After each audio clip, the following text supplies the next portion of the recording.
La puissance du subtil.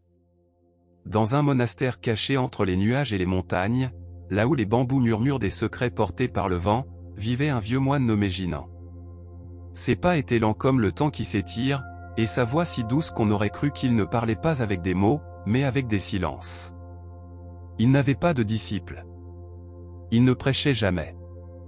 Il se contentait de prendre soin du jardin intérieur du temple, où les pierres étaient disposées avec une telle harmonie que même le silence semblait s'y arrêter pour les contempler.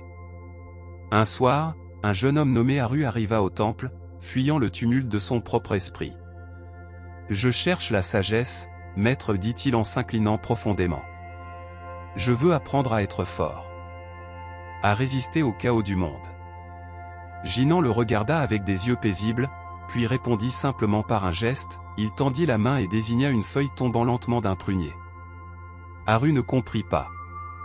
Il attendit une explication, mais le vieux moine était déjà retourné au jardin, balayant doucement avec un balai de paille.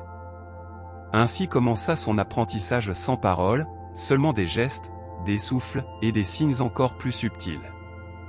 Les jours au temple n'apportaient aucune surprise. L'aube arrivait avec le chant des grues, le soleil dorait lentement les toits, et Jinan balayait les feuilles avec un rythme presque imperceptible. Au début, Haru s'impatientait. Il attendait des leçons, des épreuves, des réponses. Mais tout ce qu'il recevait, c'était des tâches simples, porter de l'eau, couper du bois, prendre soin de la mousse. C'est tout ? Osa-t-il demander un matin. Il n'y a pas de technique, de méditation profonde, de secret de l'esprit. Jinan le regarda comme on regarde une pierre qui n'a pas encore connu la pluie. Puis il désigna le bol en bois que Haru venait de laver et dit « Regarde comme il brille. » Haru regarda, mais il ne vit qu'un bol. Il ne comprenait pas pourquoi le maître accordait tant d'importance à ce qui semblait si insignifiant, si dépourvu de force. Et pourtant, peu à peu, il commença à remarquer quelque chose, chaque geste de Jinan possédait une profondeur insoupçonnée. Sa façon de boire le thé, de marcher entre les arbres, même de rester immobile, c'était comme s'il conversait avec l'invisible. Le subtil commençait à se révéler, même s'il ne savait pas encore le nommer. Une nuit, le vent soufflait fort entre les fentes du temple. Les lanternes suspendues sous les avant-toits oscillaient, projetant des ombres dansantes sur les murs de bois. Haru n'arrivait pas à dormir. Le tumulte de son esprit était plus bruyant que la tempête au dehors. Il décida de chercher Jinan, espérant trouver un peu de réconfort, ou du moins, quelques mots pour l'éclairer. Il trouva le vieux moine assis devant l'étang, sous la pluie. Il ne portait pas de manteau. Il était simplement là, immobile, observant les gouttes briser la surface de l'eau. « Maître, murmura Haru, hésitant. Pourquoi ne vous abritez-vous pas ? Le froid, la pluie. » Jinan leva une main, et du bout du doigt, désigna le centre de l'étang. Haru regarda. Au milieu de l'eau agitée, un petit lotus fermé flottait. Il ne s'ouvrait pas, ne se plaignait pas, ne résistait pas. Il se laissait simplement toucher par la pluie. Le lotus n'a pas peur de l'eau, dit enfin Jinan. Il sait qu'il n'a pas besoin de lui résister. Puis il se tut à nouveau. Cette image resta gravée dans l'esprit du jeune homme comme un écho doux. Il commençait à pressentir que, parfois, la véritable force ne réside pas dans l'action, mais dans le fait de permettre. Au fil des semaines, Haru changea sans même s'en rendre compte. Ses gestes devinrent plus lents, plus précis. Il ne troublait plus l'eau en lavant les bols, ni ne soulevait de poussière en balayant les sentiers. Un jour, alors qu'il balayait le chemin de gravier blanc, il remarqua qu'un papillon s'était posé à l'extrémité de son balai. Il eut peur de le faire fuir, mais Jinan, qui observait de loin, dit « Continue. » Mais sans perturber. Haru inspira profondément. Il fit glisser le balai avec douceur, sans secousse. Le papillon resta là, comme s'il dansait avec le mouvement. À cet instant, il comprit. La puissance du subtil n'est pas de la passivité. C'est la précision. C'est la présence. C'est l'action sans brutalité. Cet enseignement n'était pas transmis par des mots ni des rituels. C'était un murmure de la vie, offert par ces choses que presque personne ne regarde. Et Haru commença à voir davantage. La manière dont la mousse s'étend sans envahir, dont le bambou se plie sans se briser, dont le feu brûle sans éclat. Tout ce qui est essentiel semble se dire à voix basse. Un matin, alors que le soleil perçait à peine la brume, Haru était assis près de l'étang. Il avait appris à simplement être. Il n'attendait rien.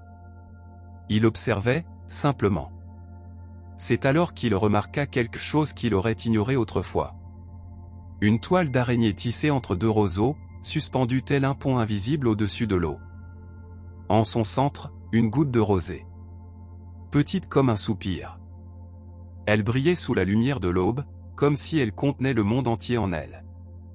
Jinan s'approcha sans un bruit, et pendant un long moment, ils contemplèrent la scène en silence. Puis, le maître parla. Cette goutte tombera bientôt, mais la toile restera. Voilà ce qu'est le subtil, ce qui soutient sans s'imposer, ce qui touche sans blesser. Haru acquiesça lentement. Il sentit quelque chose de profond s'installer dans sa poitrine, comme s'il comprenait enfin que la véritable force n'a pas besoin de se montrer. Comme le vent qui fait bouger les feuilles sans se laisser voir. Comme l'amour qui veille sans faire de bruit. Comme la sagesse qui n'a pas besoin de convaincre. Le subtil ne cherche pas à dominer. Il accompagne. Et dans cet accompagnement, il transforme. Ce jour-là, alors qu'ils marchaient ensemble dans la forêt, Jinan s'arrêta devant un vieux tronc recouvert de mousse. Cet arbre ne fleurit plus, dit-il en posant la paume sur l'écorce.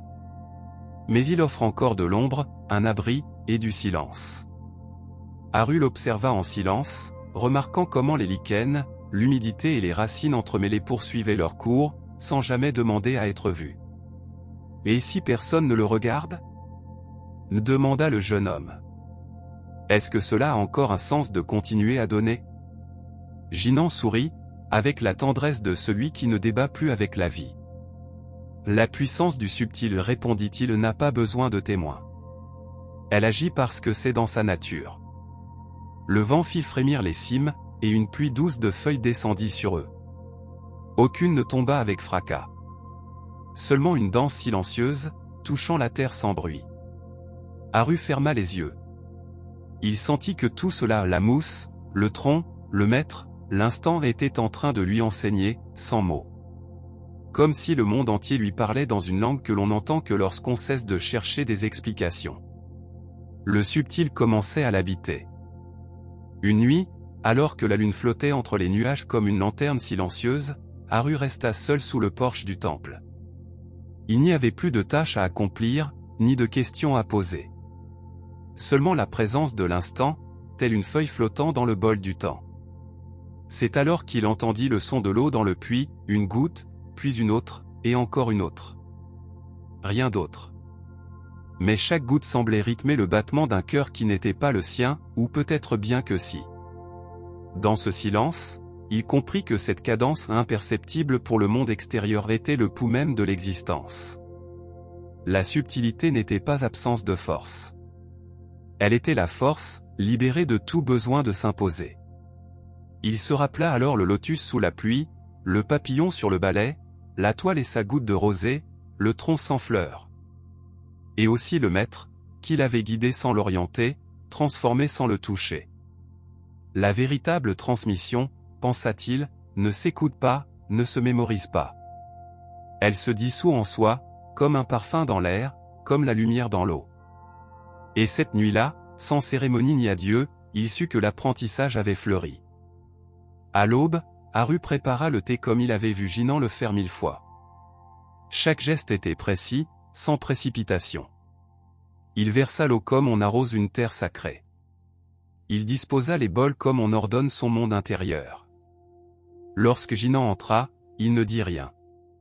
Il s'assit face à lui et accepta le thé d'une légère inclinaison. Longtemps, ils burent en silence. L'air était plein de vie, le craquement du bois, la vapeur qui montait lentement, le soleil dorant les bords de la fenêtre.